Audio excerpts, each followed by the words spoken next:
So hello guys, this is तुम सुनकर और आज हम ब्रोकरेज कैसे कैलकुलेट करते हैं उसके बारे में हम समझने वाले हैं। गाइस, जैसे कि आपको पता ही होगा, एक कंपनी है, एक पर्टिकुलर कंपनी है, सपोज एंजल ब्रोकिंग है। वो अपने एक पर्टिकुलर एक ब्रोकरेज डिसाइड करके रखती है, जैसे 20 रुपया खरीदने का, 20 रुपया बेचने का, सपोज, ठीक है।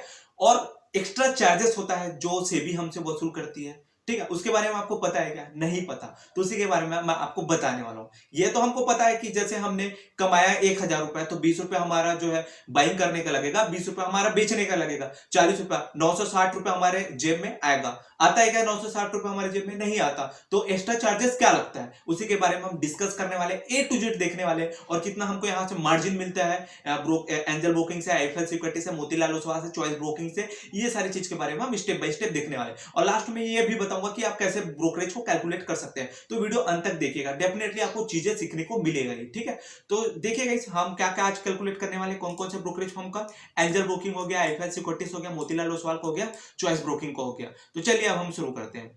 तो जैसे कि इस एंजल ब्रोकिंग ऐप में आपको अकाउंट ओपनिंग चार्जेस फ्री लगता है, आईएफएल में फ्री है, मोतीलाल ओसवाल पे फ्री है, चॉइस ब्रोकिंग में भी फ्री है। अकाउंट मेंटेनेंस चार्जेस मतलब ईयरली चार्जेस, साल में आपको एक बार आपको चार्जेस देना होता है ब्रोकरेज फर्म को, ठीक है। तो अकाउंट मेंटेनेंस चार्जेस आपका एंजल ब्रोकिंग में 240 रुपया, आईएफएल में आपको 250 रुपया देना पड़ता है, मोतीलाल में 199 रुपया, चॉइस ब्रोकिंग में आपको 200 रुपया। तो गाइस अब हम देखते हैं इक्विटी इंट्राडे ब्रोकरेज। तो गाइस मैं आपको एक चीज यहां से सुधारना चाहूंगा, जो डिलीवरी में चार्जेस है वो ऊपर रहेगा, और इंट्राडे में जो चार्जेस है वो नीचे रहेगा, ठीक है। तो ये हमारा डिलीवरी ऊपर रहेगा और इंट्राडे नीचे रहेगा, ये थोड़ा सा मेरे से मिस्टेक हो गया। तो गाइस अभी हम डिलीवरी में देखेंगे, ये हमारा डिलीवरी का चार्जेस है, ठीक है। डिलीवरी का चार्जेस हमारा एंजल ब्रोकिंग पे 0, आईएफएल पे 0, और मोतीलाल ओसवाल पे लगता है 0.35%, चॉइस ब्रोकिंग में लगता है 0.20%।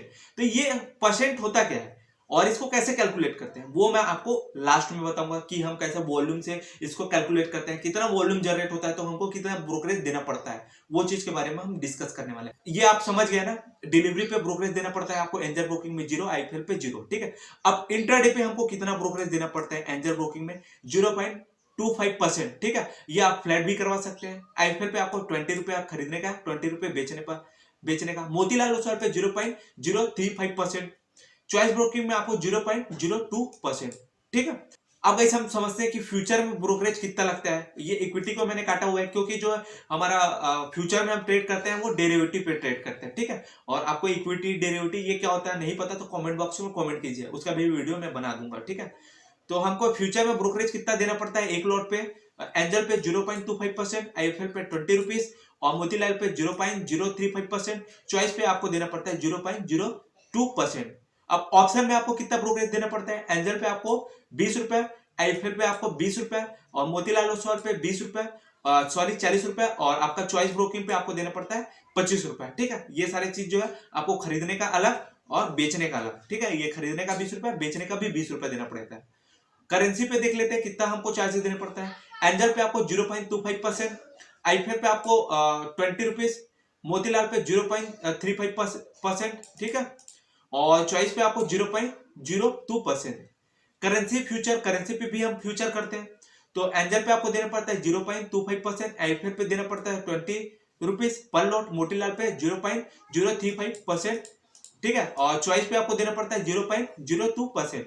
अब कॉमोडिटी ऑप्शन पे देख लेते हैं, हम कॉमोडिटी भी ऑप्शन करते हैं। तो एंजल पे आपको देना पड़ेगा एक लॉट का 20 रुपीज, आईफेल का देना पड़ेगा 20 रुपीज एक लॉट का, मोतीलाल पे आपको देना पड़ेगा 100 रुपए, चॉइस ब्रोकिंग पे देना पड़ेगा आपको 100 रुपए। अब देखते हैं हमको कितना मार्जिन मिलता है। अगर हम डिलीवरी पे ट्रेड करते हैं तो हमको जो है एंजल पे वन टाइप मार्जिन देता है, जैसे हमारे पास 10,000 है तो हम 10,000 एक्स्ट्रा और कंपनी से लेके हम यहाँ ट्रेड कर सकते हैं। आईफेल पे मिलता है आपको 4 टाइम, जैसे आपके पास 10,000 है तो आप 40,000 तक यहाँ ट्रेड कर सकते हैं डिलीवरी पे। मोतीलाल को आपको मिलता है 4 टाइम, चॉइस ब्रोकिंग पे मिलता है आपको 2 टाइम्स, ठीक है। अब इंट्राडे पे आपको कितना मार्जिन मिलता है? इंट्राडे पे आपको 4 टाइम मिलता है एंजल पे, और आईफेल पे मिलता है 20 टाइम, मोतीलाल पे मिलता है आपको 4 टाइम, चॉइस पे मिलता है आपको 6 टाइम। ऑप्शन पे आपको कितना मार्जिन मिलता है? एंजल पे आपको मिलता है 4 टाइम, आईफेल पे मिलता है 5 टाइम, मोतीलाल पे मिलता है 4 टाइम, चॉइस पे मिलता है आपको 1 टाइम। और ये सारी चीज जो है उनके ऑफिशियल वेबसाइट में था, उसी को मैं कॉपी कर रहा हूं और उसको मैं आप लोग के सामने प्रेजेंट कर रहा हूं। तो ये तो हुआ गाइस हमारा जो है कंपनी का चार्जेस। अब हमारा कॉमन चार्जेस होता है जो हमको टैक्सेस देना पड़ता है, ठीक है, ये हर ब्रोकरेज फॉर्म में इतना ही आपको देना पड़ेगा। ये हमारा सेबी का चार्जेस है, ठीक है। तो एसटीटी चार्जेस हमारा 0.01% बाइंग एंड सेलिंग साइड का, 0.01% इंटू हमारा जो वॉल्यूम जनरेट होगा उससे कैलकुलेट करना पड़ता है, तो हमारा एसटीटी चार्जेस निकल के आ जाता है।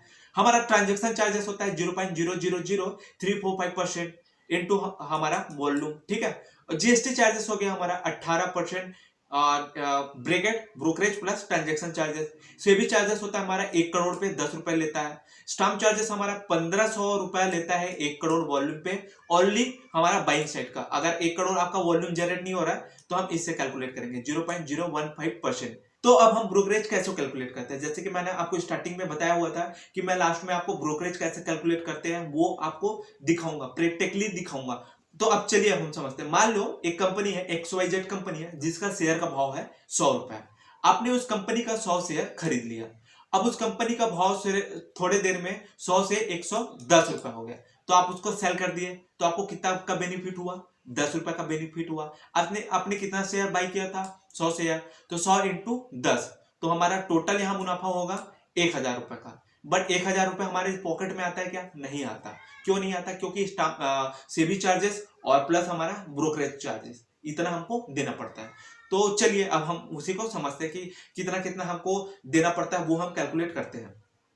तो इस प्रोसेस में हमारा टोटल टर्नओवर कितना निकल के आता है उसी को हम कैलकुलेट करते हैं। एक कंपनी था जिसका 100 का भाव था, हमने 100 शेयर लिया था, तो 100 इंटू 100 कितना हुआ, 1000 रुपया बाइंग साइड का। एक साइड का टर्नओवर निकल के आया 10,000, और उस कंपनी का भाव हो गया थोड़ी देर में बढ़ के 110 रुपया, तो 110 इंटू 100, ठीक है। तो यहां हमारा सेलिंग साइड का टर्नओवर निकल के आया 11,000, तो टोटल टर्नओवर निकल के आया हमारा 21,000।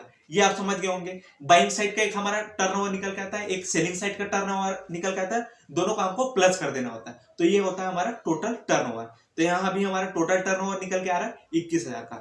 तो गाइस जैसे कि ब्रोकरेज हमारा 40 रुपए का रहता है, फ्लैट करा दोगे अगर आप एंजल का या IIFL का या चॉइस ब्रोकिंग का या मोतीलाल ओसवाल का अगर आप फ्लैट बुक करा दोगे तो आपका 20 रुपए खरीदने का 20 रुपए बेचने का लगेगा। तो अगर आप फ्लैट नहीं कराओगे तो जो उन लोग चार्जेस लेंगे उतना आपको देना पड़ेगा।